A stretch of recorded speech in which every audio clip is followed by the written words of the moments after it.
Thank you so much, station engineer Eli, and happy Easter to you too, Passover.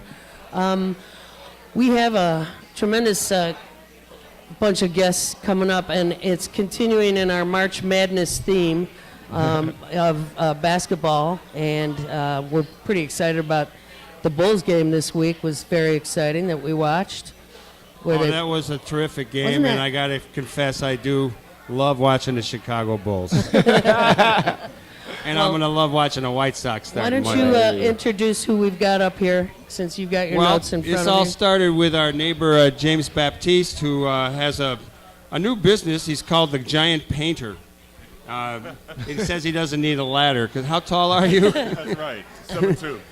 And, we got to know you in the last couple of years. You moved into the neighborhood. I think you played at Whitney Young and then played at Bradley. Right. We're always anxious to meet progressive athletes. Absolutely. And you showed up the other day, a little while ago, and you talked about a new organization you're involved with called Basketball Schools of America.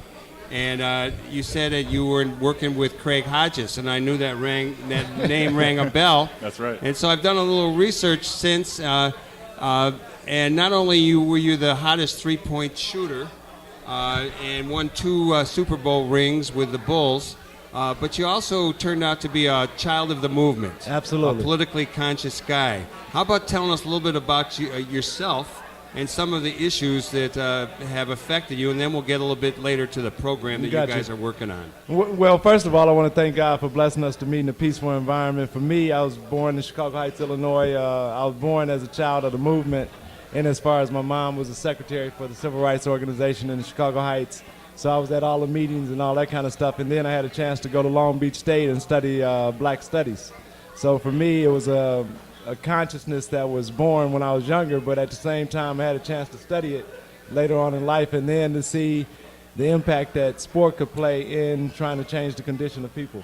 And for me, it's a natural extension of being able to be part of the community and not, pull yourself away once you get an opportunity to play professionally. And I think that's what's going on today, is that it's a conscious movement that's going on, and I think athletes and entertainers have to be a vital part of that.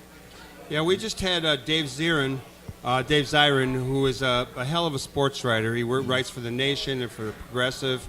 He has a number of books out. His first book out, What's My Name, Fool, which was about Muhammad Ali and other progressive athletes, right, including our pal Dave Megacy, who played with the St. Louis Cardinals football team, worked for the NFL players, and is the president of Athletes United for Peace, a group we're involved with. Right.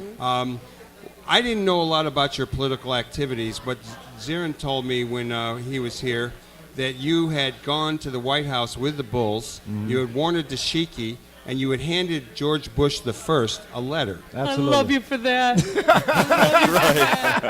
God And, bless you. That's funny. So what happened? Can you tell us what happened when you slipped him that note? Well, the biggest part of it is I think, people looked at me going to the White House in October 1st, 1991. They looked at that day, but they didn't see the previous playoffs. I wore dashikis for every game during the playoffs, so it wasn't anything new to any of the people in the organization. It was new to the national media. Right. So when we got there, So many things are. absolutely. So for me, the night before we went, I wrote a letter asking the president to consider the issues of poor people who are disenfranchised, people who want to do something but they don't have the wherewithal to do it. And for us being champions, I thought it was important for us to, like you said, Muhammad Ali was my hero growing up, so it was important for me to try to do whatever I could to champion the cause of those who can't champion their own. And, like I said, growing up in Chicago Heights in the projects, the only way I would get a chance to go to the White House was to win a championship. And that being the case, I wanted to make sure I made the most of my trip and let the president know, not from any disrespect, but from the spirit of peace, and that's the spirit in which I came to him. It was his peace, and it wasn't anything. And when you look on the internet at the trip itself, there's so much speculation, so I'm writing a book about it right now. Well, one of the other things that happened was right. you didn't get to play in the NFL the NBA after that. Right. And Phil Jackson said that usually when they cut a player, they get a lot of requests from others. someone from the team actually told you that the Bulls were concerned that you were challenging other athletes to speak out more. Right. Any take on that? You want to share a Well, little the info main on thing, that? I think, the biggest part is when we were winning championships, it was the bastion of the Be Like Mike campaign. So a lot of people took when I was saying that athletes and entertainers need to be a little more conscious and do and give a little bit more, because to whom much is given, much is required. So that being the case, I think we have a little more of an opportunity to do more. So the Bulls organization and the NBA took that as a direct threat as coming at Michael and asking Michael to do what I was doing in the community, and that wasn't it at all, because my opinion is that everybody, you come to consciousness at your own space and time. It's an individual thing, and it's an individual choice. And I can't tell anybody how to spend their money or how to spend their time. But I feel as though through the movement, everybody who's earning millions of dollars, whether you be an athlete or an entertainer, somebody sacrificed for you to be able to do that. And they played the ultimate sacrifice, whether it be them being ostracized from being able to work or them being actually murdered for them standing up. So I didn't think it even, then it's not really a choice, it's an imperative more than anything. But it's interesting. You challenged these guys who have so much power, so But much I think, money. I think it's a perceived power. I know. And the biggest Yes. part is that as long as people perceive it to be power and not what it really is, it's more of a, it's almost like somebody has a cocked fist over your head saying that if you don't do it this way, it's only one way to do this thing, and it's our way.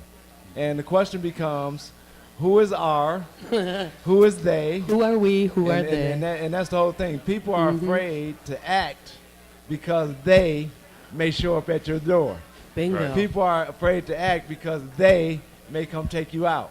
The biggest part of us is that we have put more emphasis on dollar than people. And that the gold is in the human. And now it's been totally turned around where we look at it as the dollar bill almighty. And that has to change. Truth, brother. Let me follow this up a little bit with what's your take on younger players, not only NBA, colleges, in other sports? Do you sense that there are more folks who are coming along who are willing to speak out, take a stand, whether it be around Trayvon Martin or issues of immigration? Yeah, I think it's like this. Athletes who are becoming professional, they're becoming professional younger. They're not studying.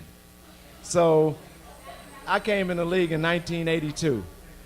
The team that I came on, the San Diego Clippers, there was only one player on that team that went to the draft early. Everybody else was a 4-year college. You went to college for 4 years, and then you got your chance to go to the league. So whether or not you were actually a diligent student, you caught some of it by osmosis. You know what I'm saying? that you had a certain, that I want to get educated to some degree. We love osmosis. But where we are right now is a mindset that I can get paid by being a great athlete and not know nothing. So some of the expectations we have of our athletes and entertainers, I think, are far-fetched because they haven't studied the movement. So I can't expect a LeBron James to think in terms of changing the condition on a critical level because you haven't studied it. So a lot of times we're expecting things from a certain angle where, like on the street, we ask young people to do better, but how can they do better when they don't know better? Right. What have we taught them to be able to do better? So our expectations of them are a bit ludicrous when we're not thinking and teaching them anything. So a lot of the stuff that's going on today, I say it's our fault with our championships in 1991 and 92 when we had an opportunity to blanket the city with both information and safety, and we didn't take the chance to do it. We took more of a seat of saying, I have an opportunity to get more endorsements. I have an opportunity to get more money on my contract, but I'm not taking this 4 or 5 months after we won a championship to do grassroots work in the community and let people utilize the championship that we just won to do great things. Craig, let me ask you a straight-up basketball question. Yes. One of the fans of the show wanted me to know your take. I mean, I myself and I know others around have sometimes been critical of Michael Jordan Right. for not taking a position. Oh, we certainly love his basketball. Absolutely. And I just want to know what it was like playing with him and the kind of pressure he put on the other man. guys Yeah. that led to, I think, Or team work. Right. So tell us about Michael, the good side. I think the for me, I've never played Sidney Moncrief, who I played with the Milwaukee Bucks, was close to being that competitive. But I've never seen anyone as competitive as Michael, as willing to do the dirty work as Michael. So it wasn't a matter of him asking you as a player to do something that he's not willing to do. Right. So you have some players who say, hey, man, you set the picks for me. You dive on the floor at the loose ball and give it to me. No, he was the mindset that I played with Michael for 3.5 seasons. We ran suicide sprints. Michael never lost one suicide. You feel me? And there would be times when we knew we would go to Phil and say, Phil, we got suicides today. He's like, yeah, y'all got suicide.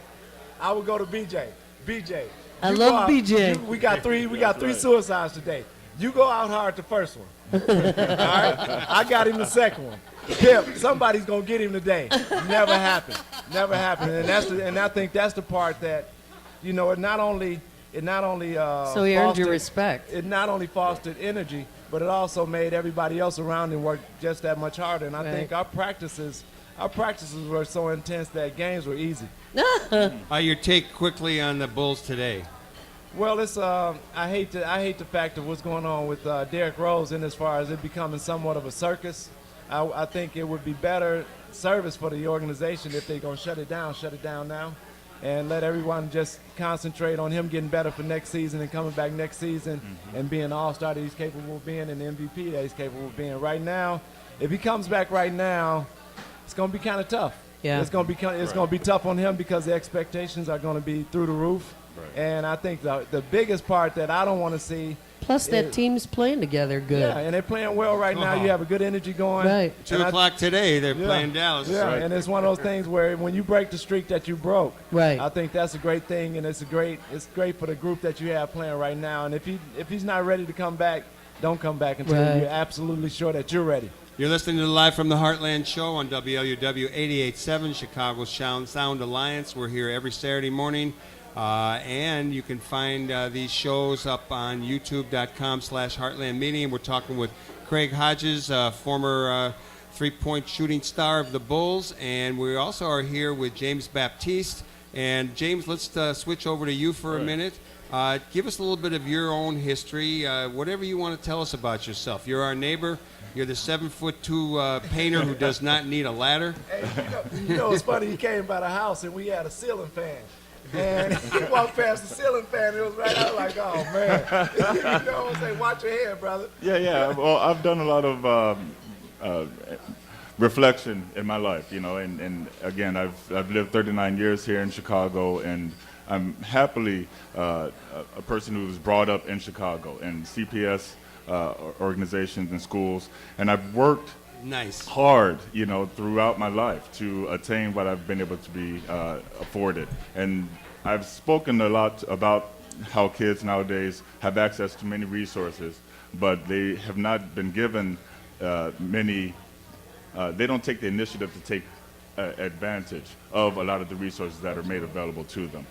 We have an opportunity right now to take the momentum that is out there from these grassroots roots movements of trying to nurture our children and to nurture our organizations from the ground up.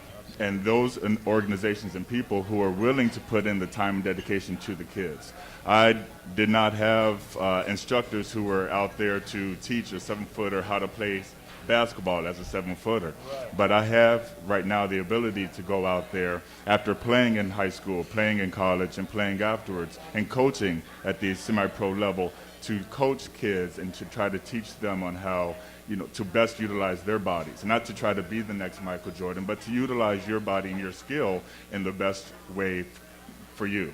So right now, that's where I put a lot of my effort and my time in, And I'm very happy and proud to be part of the Basketball Schools of America because they are providing a benefit to not only the inner city youth of Chicago, but soon we will branch out and we're going to take this movement global. And it's only because of a challenge that we could put towards the people in power. You've spoken about this earlier today.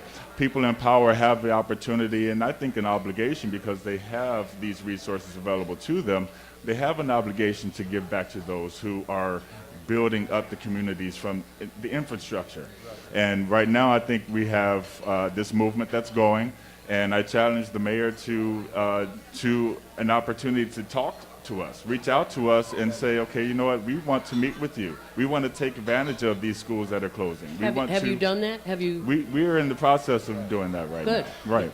I mean, that is something that might be safe enough for Ram to do. I think so. If we have 54 schools that are closed, and I'm from the south side of Chicago, and I went to Whitney Young, and I traveled an hour and a half each way to get to school. And I see school after school that are closing right now, and they have been closed, and we have wonderful areas of the city of Chicago that can be uplifted by programs like the basketball schools. Absolutely. That are going to be adjunct to what the kids are currently getting in their school programs. So we're not saying take them out of school for them to be part of these organizations. We're saying let's add on to what they're currently getting. So when you reach out to, say, the mayor, are you are you asking for access? Absolutely. Yes. You're asking for access to the school kids. Right. What age kids do you work with, and do you only work with boys? No, we don't only work with boys. Okay. It's gender neutral and we're This diverse. is 2013. That's right. Sisters run it. Sisters, can I hear? Doing it for Can themselves. I hear a That's little right. amen here? All power to the sisters. Let's hear it. Yes. Thank you. Sisters rule. That's right. I've been watching the NC2A women's basketball. yeah. Right. That's just about as exciting as anything else. Yeah. Absolutely. Well, we start at age 5. We go up to 18. And the whole point is, I've spoken to many kids, and I'll say that yes, you're out here, you're doing, and a lot of these kids are from underprivileged areas, and they may be selling, drugs, or they're doing what they need to do to get by. And I try to tell them that you may find that basketball may be in your mind your way out of this situation, but you're not going to get out of this situation without taking advantage of the resources of school. Absolutely. Education is first, and education is key. And you may 20% of you all may live to be 20 years old by taking this course of not going to school and staying on the corner and spending time all night. And I think it takes an effort that starts within the home, and it's continued outside of the home and school and through organizations like this. I had the advantage of coming up in a single family home with a parent who made sure that I was in programs, in and out of programs. If I wasn't in school, I was in a program in the summertime. And those programs existed. Those programs existed. And Mom's here right now today. James's mom is here. right. Let's hear it for James's mom. That's right. Many of those programs don't exist right now, and I've spoken to many of those organizations. The Art Institute had a fantastic program that built up. It was a Head Start type of program for kids. The University of Chicago had a great summer program that built up kids. And we don't have as many of these that are accessible to the inner city youth as we had years ago. That's with, right. many of the mayors that were here before. And I think right now is a challenge to those people who have access to capital funding, to resources, to connections, to actually give a lending hand to those organizations who are doing the best good in the hood. Well, let me ask both of you to tell us a little bit about how Basketball Schools of America got started, how long you've been around, and What's its source my of sense support? is it's still in a formative state. Absolutely. So fill us in on what moved you up, because as I mentioned earlier, Katie and I are both involved with Athletes United for Peace. It seems like we're a brother-sister kind of organization, Absolutely. and No I'm question. sure we'll end up doing some stuff together. No doubt about it. But Yes. tell us about your group and what you hope to do with it. Can you imagine Well- if Athletes United for Peace had grant money to give these guys? That's Yeah, right. well, That'd the be cool. basic foundation is that when I was thinking about doing clinics and stuff, it's always the person. It's always Michael Jordan, it's always Craig Hodges, B.J. Armstrong, and I wanted to take the person out of it. I wanted to make it strictly basketball, and when I wanted someone from China or overseas, when they looked, I wanted them to be able to say Basketball Schools of America, and that I want it to be made in America, because I feel as though we produce the best athletes on the planet, and I want us to be able to go out and spread that word and be able to utilize basketball as the hook. That it's all about being a great student athlete. Kind of a little bit of nationalism creeping in there, Craig. Well, it's not, you know what I'm saying? Just a little bit. I'm gonna say it from this I standpoint. mean, Kenya grows some pretty good athletes. But at the same time, I think Chicago is the best in grooming. Right. Look, The best Chicago. produces the basketball Let me just say, players. That's Chicago is the center of the universe. Absolutely. That's right. You know, Absolutely. There it more is. trucks come through, more what I trains mean? come through. We used to be the toolbox of the world, the breadbasket of the country. Right. We still got a whole chunk of that action. Heartland All Cafe right. is recreating the bed bread. And we have larger concentrations of more diverse racial, ethnic, and religious groups than perhaps anywhere in the world. Absolutely. And what we build here will emanate out around the world. That's So right. keep on going, Appreciate brother. it, brother. Appreciate it. Yeah. But, you know, Testify. that's right. And to that point, basketball is international sport. And basketball is a great tool to bring about social change. Yeah. We've talked about this over and over again. And if you can reach a child through basketball, and through the arts, you're able to help them to reach higher places within their life after sports and after basketball. The Basketball Schools of America are here to teach life lessons and life school, day-to-day life lessons skills. and skills. Yes, Yeah. exactly. So it's not only basketball, but Well, Craig- I was thinking about that because one of the issues that we have talked about recently on this station, and unfortunately is being talked about in incomplete ways all over the media, is sports and a rape culture. And somebody has got to be teaching guys, as well as girls, Right. the proper way to understand no, Right. Yes. Right. the proper way Right. to understand they will get theirs. That's right. They just got to be gentlemen. Be patient. That sort of thing. Are you guys in a position to provide leadership And that- on those kind of and issues? that's the whole premise of it all, is that we know the myriad of issues that face us is monumental, but we also know that there are solutions, and we have to start grassroots. We have to get to younger athletes who will become those superstars. Yeah. Now those superstars who are in place, we have to lobby to them. See, when I was in the NBA, nobody challenged me to be an activist. Nobody challenged me right. to do nothing. You had Too that bad going. we didn't know you. You had that Exactly, going same forever. here. Too bad I didn't know y'all. You know what I'm saying? Because honestly, when I think about the organization that you have, I was telling family that I had this organization behind me when I went to the White House. Things might have been different. But you did follow so me? beautifully without it. Yeah, but that's $40 million. That's true. $40 million is lost salary after that. Oh, that. That's the part where I'm saying if you got somebody behind You're you, still my buddy. you know, it's all good. It's all good because we realize that it's more important, your life energy is more important than any dollar. So when I put a Amen. $40 million amount on that, I'm just saying that was going right during that period of time for a free agent that of my caliber and service. So that being the case, that being said, I realize it's more important than not. Basketball is cool, but life skills and life lessons are more important to teach than basketball. Well, on a different note, if we start a Heartland basketball team in the Park District, can I get you two guys to play yeah. on it? Tell me, You got bro. it. Hey, as long as he's the center, I'm good. I'm good. And one last question is, what do you do? We only got about 30 seconds here. What do you do on a daily basis with Basketball Schools of America? I mean, are you actually in the schools? Are you actually working with kids now? Every day, and then I'm back and forth between here and California. So on Monday night, I'll be in the gym with some kids in Garden Grove, California. So I'm back and forth, and then I'll be back here middle of next week. So That's right. Keep it We actually moving. have a clinic on April 5th at Robeson High School. Right. So if people want more information about that, they can reach out to us. Our email is bbsail.org and basketballschoolsofamerica.org. So they could reach out to us and get more information. All right, BB what? BBSAIL. S. S is in Sam. IL. IL.